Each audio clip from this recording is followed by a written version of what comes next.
on va voir comment trouver une posture juste en position assise pour les personnes qui travaillent devant l'ordinateur par exemple, ou qui travaillent assises ou qui passent du temps assis dans la journée, et aussi quels mouvements on peut faire assis pour garder une colonne souple, mobile, et pour ne pas être tout le temps dans la même position, pour éviter de s'enraidir ou de se faire mal au dos pour les gens qui ne bougent, qui ont moins la possibilité de bouger.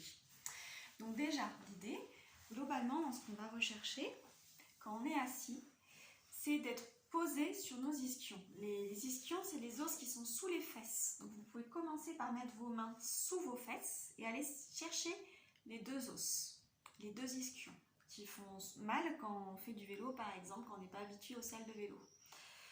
Donc c'est les extrémités inférieures de l'os iliaque, l'os du bassin qui est là, qui est très large. Il y a deux os iliaques de chaque côté. Derrière, il y a le sacrum qui est entre ces deux os iliaques. Et devant, ces deux os iliaques qui sont sur le côté se rejoignent au niveau du pubis. Donc cherchez déjà les contours osseux de votre bassin, le pubis devant, les deux os iliaques sur les côtés, le sacrum derrière et les deux ischions en bas. Et l'idée, pour trouver une position assise qui vous permette de rester longtemps assis sans vous faire mal au dos, c'est d'être posé sur vos ischions.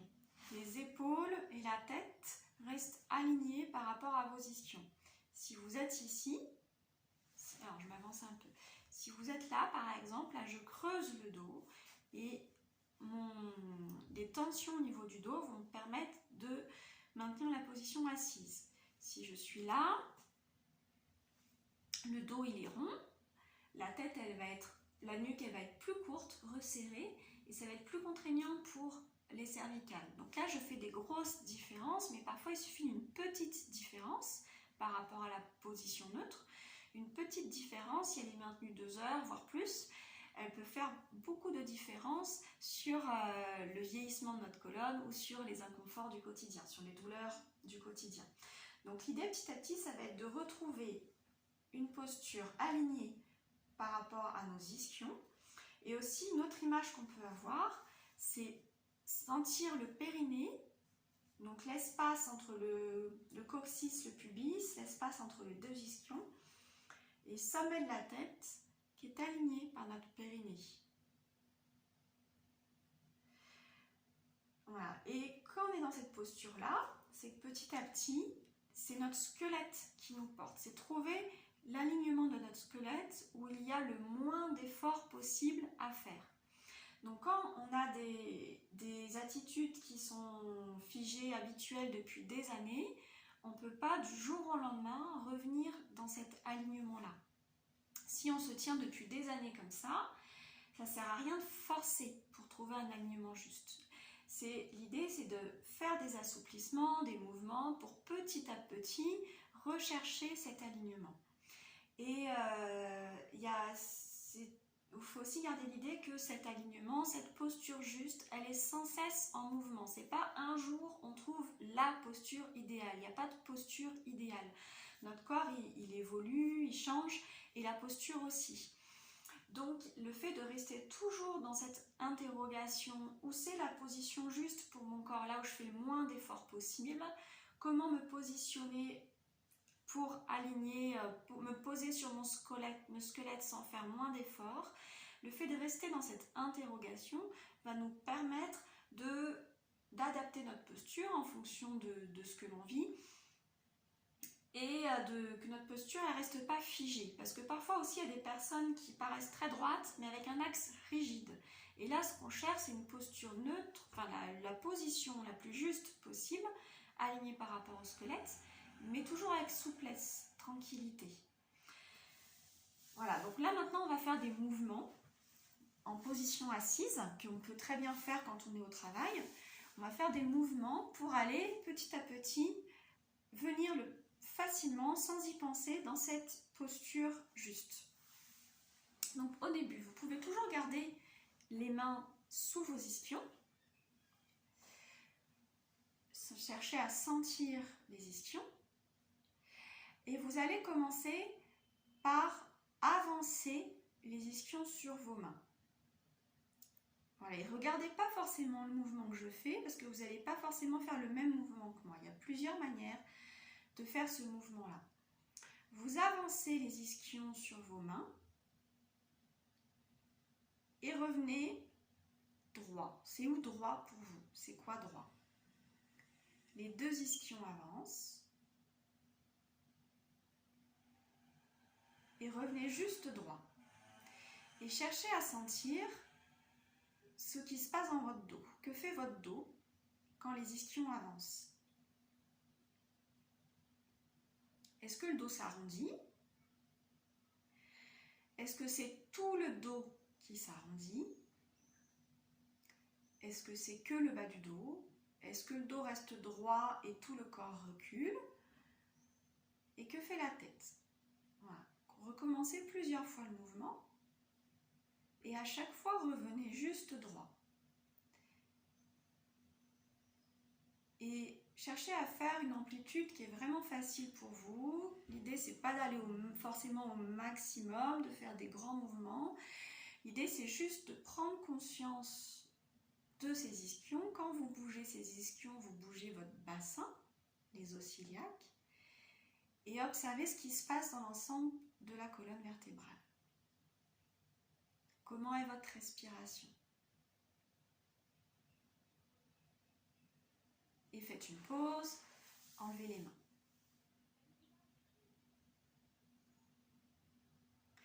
Ensuite, vous replacez les mains sous vos ischions.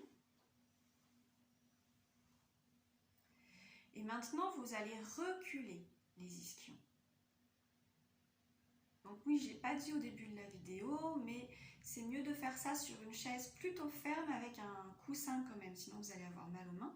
Mais les supports trop mous vont modifier, les mouvements ne vont pas être les mêmes et la réaction tonique de votre corps ne va pas être la même. Et tout ce qu'on fait dans ces mouvements, c'est aussi dans l'idée de petit à petit aller réajuster le tonus de votre corps. Donc là maintenant, vous allez reculer les deux ischions et revenez à chaque fois en position neutre. Et quand vous reculez les ischions, observez ce qui se passe dans l'ensemble de la colonne. Est-ce que le dos se creuse? Est-ce que tout le dos se penche en avant avec le dos qui reste droit? Où va le regard? Quelle est la forme de l'ensemble de la colonne? Et quand les ischions reculent, comment se positionnent les épaules par rapport à votre bassin? Est-ce que les épaules restent à l'aplomb du bassin? Est-ce que les épaules s'avancent par rapport au bassin? Et à chaque fois, revenez en position neutre. C'est où la position neutre? Quand est-ce que les épaules sont juste à l'aplomb du bassin? Et faites le nombre de pauses dont vous avez besoin. Comment est votre respiration? Ensuite, vous allez une fois avancer les ischions sur vos mains, reculer les ischions sur vos mains. Une fois les ischions avancent, et une fois les ischions reculent.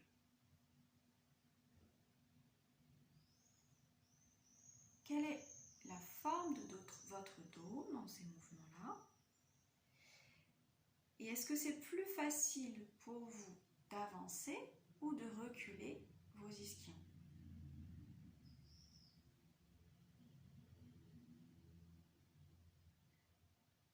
Et faites une pause, enlevez vos mains et observez comment vous vous tenez. Donc là, je vous propose de faire les mouvements avec vos mains sous vos ischions pour que le mouvement parte vraiment du bassin. Souvent, parfois, il y a certaines personnes qui ont tendance à bouger trop à partir des épaules. Et là, l'idée, c'est vraiment de prendre conscience plus de la mobilité du bassin. Mais après, tous ces mouvements-là peuvent être sans les mains sous les ischions. Et l'avantage aussi des mains sous les ischions, c'est que ça vient aussi masser tous les muscles, les ischio-jambiers par exemple, ou tous les muscles qui s'insèrent autour de ces os. Et qu'en plus, ça va vraiment participer à la détente du bassin et des lombaires. Alors, ensuite, vous pouvez replacer vos mains sous vos ischions. Et maintenant, vous allez venir appuyer l'ischion droit sur votre main droite. Vous venez mettre plus de poids sur votre main droite. Vous venez appuyer sur la fesse droite. Et quand vous venez appuyer sur la fesse droite, l'ischion droit va aller vers la gauche. Sentez ce mouvement-là. Et donc du coup, l'ischion gauche s'éloigne de la main gauche. Et quand vous faites ce mouvement-là, observez la forme de votre dos. Est-ce que tout le dos se penche sur le côté, par exemple? Est-ce que le côté droit va se fermer? Est-ce que c'est le côté gauche qui va se fermer? Il y a plusieurs possibilités. Observez spontanément ce que vous faites. Que fait la tête? Est-ce qu'elle s'incline avec le dos? Est-ce qu'elle s'incline de l'autre côté? Est-ce qu'elle reste verticale? Observez juste ce que vous faites spontanément. Après, bien sûr, quand on fait des vraies séances de Feldenkrais, on peut chercher à varier tous ces schémas-là. Et là, observez juste votre mouvement spontané et revenez au milieu. Enlevez les mains et sentez s'il y a une différence entre les deux côtés. Est-ce qu'il y a une fesse qui vous paraît plus basse que l'autre? Est-ce qu'il y a une épaule qui vous paraît plus basse que l'autre? Et replacez les mains sous vos ischions. Et ensuite, vous allez faire pareil de l'autre côté. Donc, vous soulevez l'ischion droit, vous éloignez l'ischion droit de la main droite. Vous venez appuyer sur la fesse gauche. Et du coup, l'ischion gauche, il glisse vers la droite. Si vous aviez les ischions au niveau, par exemple, à la base des doigts, l'ischion gauche, il va aller plus vers la pulpe des doigts, vers l'extrémité des doigts. Et à nouveau, quelle est la forme de votre dos? Et vous pouvez très bien expérimenter différentes manières d'amener plus de poids sur la fesse gauche. Et enlevez les mains et revenez au milieu. Et maintenant, sans vos mains, vous allez basculer une fois le bassin vers l'arrière. Hop, les deux os basculent vers l'arrière, les ischions avancent. Continuez bien de visualiser ce qui se passe à la base de votre bassin. Une fois le bassin vers l'avant, les ischions reculent. Là, je fais un grand mouvement pour qu'il soit visible, mais vous restez dans des mouvements plus vraiment faciles, petits, confortables. Comment est votre respiration? Quelle est la forme du dos?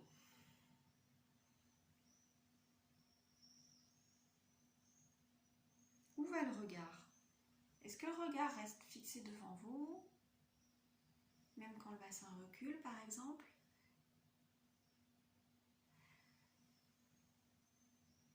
Et revenez en position neutre, juste neutre. C'est où? Droit, neutre. Et ensuite, venez appuyer sur la fesse gauche et sur la fesse droite.